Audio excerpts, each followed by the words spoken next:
Find your flannel jacket because we're talking about the top 5 Nirvana albums next on Retro Serial.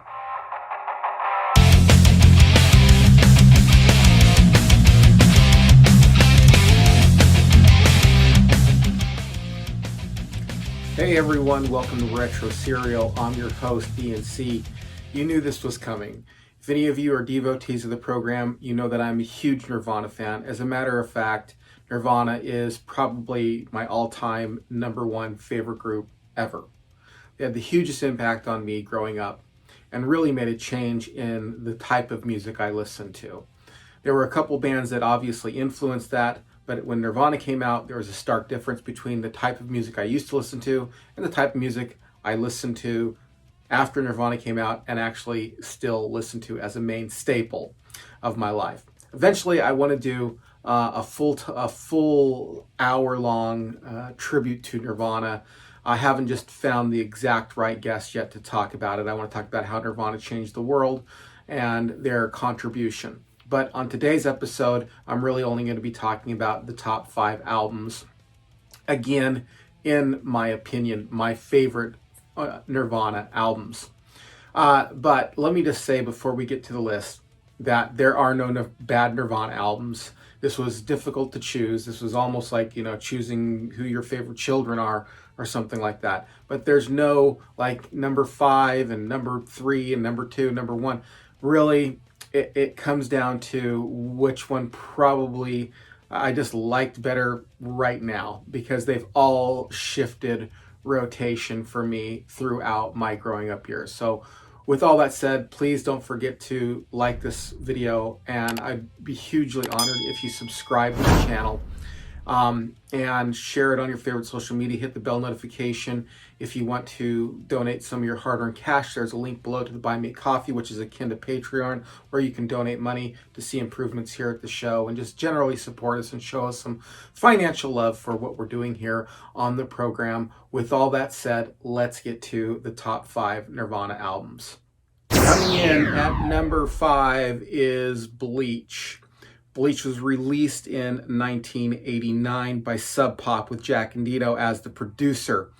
Now, I was so excited when I first ran across the album Bleach because, as many of you were introduced to Nirvana through their most popular and most well-selling album, Nevermind. Well, being from a small town, I didn't know that they had done anything else. I just knew that I loved Nevermind, and I was in the music store one day and I saw Bleach and I bought it immediately. And immediately I fell in love with it. I couldn't believe actually how good it was. Its grungy sound really defined that type of music. It was really a product of that era. It was really a product of the Seattle sound and a product of being kind of a punk garage band, super unrefined. I loved the whole album. There wasn't a track that I didn't like. I played it and I had the tape of it and I played it over and over again as I drove around in my car. And again, I must say how excited I was. I was playing Nevermind like crazy. I loved it. Changed my life, and then suddenly I'm looking and there's another Nirvana album. I'm like, whoa, holy smokes, another Nirvana album. Some of my favorite songs on there were Paper Cuts, and Floyd the Barber. I thought those were great ones. Also the cover Love Buzz was on that, and I did like that. But I have to admit there were some deeper tracks, like Paper Cuts was probably one of my favorite tracks on that album. How does it rank on your list? For me, it's number 5. I'm going to guess it's going to be number 5 on a lot of people's lists. So let me know in the comments below. Coming in at the number 4 position is In Utero. This was their follow-up to their massive 1991 release of Nevermind, where Nevermind was a little bit more refined, a little bit more poppy, which Kurt Cobain didn't hate, but also at the same time wanted to get back to more his grunge roots. In my opinion, In Utero and Bleach are the 2 most similar sounding albums, both very grunge rock oriented. In Utero, there was a little bit of a dispute with Kurt Cobain because Kurt Cobain had an idea in his head, and when he recorded and wrote In Utero, he said, "This is finally what I want my sound to sound like, and everybody at the record company said it's junk, don't do it.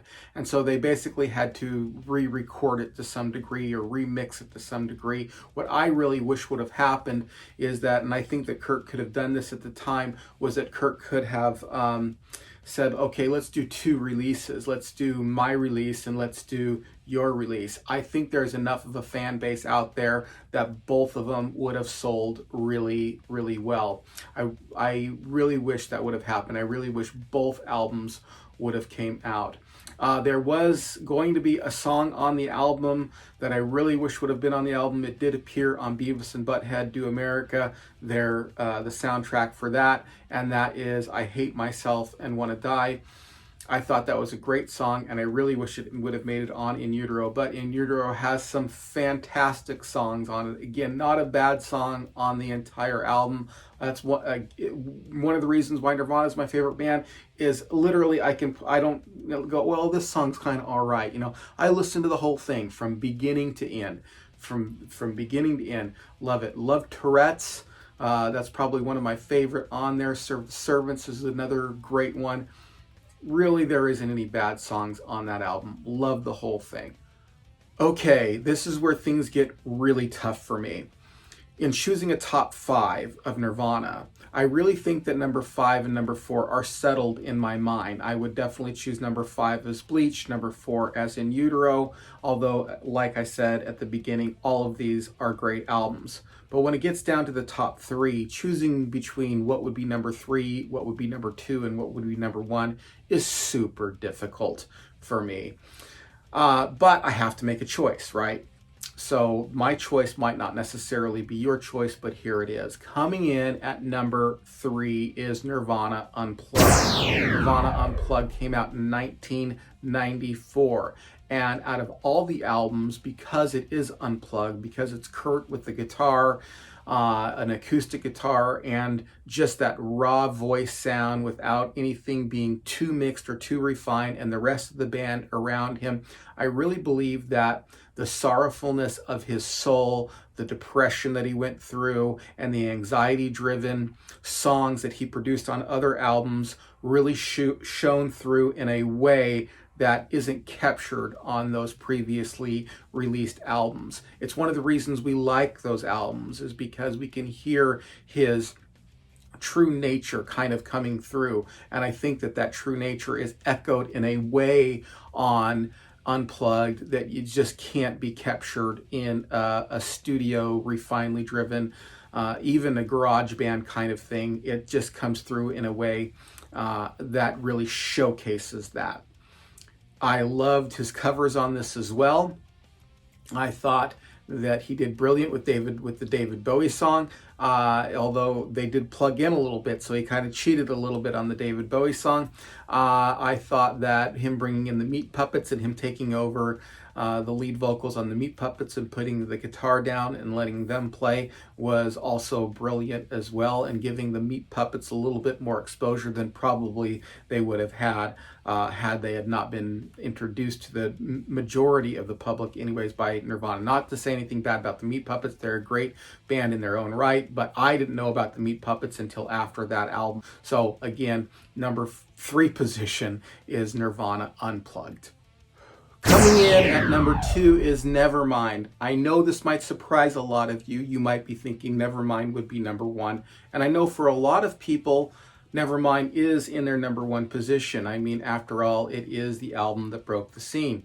We'll talk about my number 1 position in just a moment. But before we get to there, let's focus in on Nevermind and what an awesome album this was.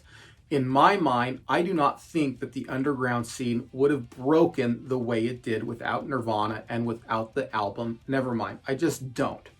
In other words, there was this underground movement of unique bands that couldn't quite be squarely defined by previously genres of music, and therefore they had to create a genre called alternative rock. And some of these bands were more popular than others. You had like your Jane's Addiction, you had your Pixies, you had your Sonic Youth. My question would be, would those bands have been the explosion that they were, and would alternative rock and grunge rock as a genre be as big as it was in the 90s without Nevermind, without Nirvana? And I just don't think it would have been. I think you needed a Kurt Cobain, you needed a Nirvana, you needed a Nevermind, and it was a result of that explosion. In other words, it was a result of that explosion that caused people to look at some of these other bands and to raise them up in their popularity. Not that any of these other bands weren't good and great bands, but I just don't think that the movement itself would have been as explosive if there was no Kurt Cobain and there was no Nevermind. I don't think there would have been another band, in other words, that would have come to the top and exploded the scene and had it be as popular as the way it was without Nevermind. And even though Nevermind is in my number 2 position, it actually has my favorite Nirvana song on there, which is Lounge Act. I just absolutely love that song. I love the lyrics. I love how it comes in with that kind of acoustic sound rock, and then how it gets to that screamy sound at the end, and how he kind of screams that last verse, and it kind of, and that tone just kind of hangs in the air on this scream as the song closes out. My favorite song by Nirvana is Lounge Act, if I had to choose one, but overall it takes the number 2. Coming in at number 1 by a hair, by a nose, just edging out over the rest of their albums, it is, can you guess what it is? Of course you can. It's Insesticide. You may be asking yourself, why did I put Insesticide in the number 1 position? Again, a difficult choice. But for me, it was the most punky, most alternative rock album that they produced. Released in 1992, it was a collection of B-sides and stuff that didn't make it on previous albums. There was an EP on there that made it on there. And just, it was an overall great album. However, it was super different than a lot of what came before. Now, there were a few songs on there that could have been on any of their songs. The Aneurysm could have easily been on In Utero. It could have easily been on Nevermind. That was just one of those songs that's just straight up Nirvana. I think Dive is that way too. I could have listened to Dive on In Utero. I could probably not Bleach, a little bit different than Bleach, but I could have listened to Dive on In Utero and thought, oh, that's just the way Nirvana sounds right now. And I could have listened to Dive on Nevermind. Very poppy, very punky, very grungy. But this album had some songs on there that I just felt pushed it over the top to be kind of grungy. Songs like Sliver and Been a Sun and Downer, which I know Downer could have been on Bleach, and it even is on some copies of Bleach. But I just felt like it was more punk rock, and I did feel like there was a few songs on there like Big Long Now and Aero Zeppelin, which were real kind of weird, almost psychedelic to some degree. But because of this eclectic nature of it, and I feel like there's more punk rock ethos in this. A lot of it was written before 91, and he was still experimenting with this in between grunge and in between pop and in between punk, which I felt like were emanations of their other albums. This was just more eclectic for me, and it was a super fun album. I was so excited to see it in the record store. Just like I mentioned with Bleach, when I saw Bleach, I was like, whoa, that is great. I can't believe it. When I was in the record store and I saw Insesticide, I just flipped out. Once again, it was one of those albums that I was just like, whoa, it's Nirvana. And I grabbed it and I immediately put it in my tape deck and was not disappointed. I was like, this is phenomenal. This is just absolutely phenomenal. Love the album. So let me know where you agreed with me, where you disagreed with me. Please, if you liked this, push the thumbs up button. If you didn't like it, push the thumbs down button twice. That'll let me know. I would be so honored if you'd subscribe to my channel. It would mean so much to me. And if you're out there and you're listening, you've already subscribed, then thank you so much for subscribing. Again, it means a lot to us. Share it on your favorite social media. Get the word out about what we're doing here. We're committed to bringing you the best in growing up Generation X and nostalgia, and just talking about the issues of Generation X and the music and the entertainment and the movies and the TV and all that good stuff that you enjoy talking about as well. So give me a like button, give me a share, go to your, share it on your favorite social media. If you want to donate money, there's a link below to the Buy Me a Coffee. I've been Ian C, and you've been watching Retro Serial, and we'll see you on another episode.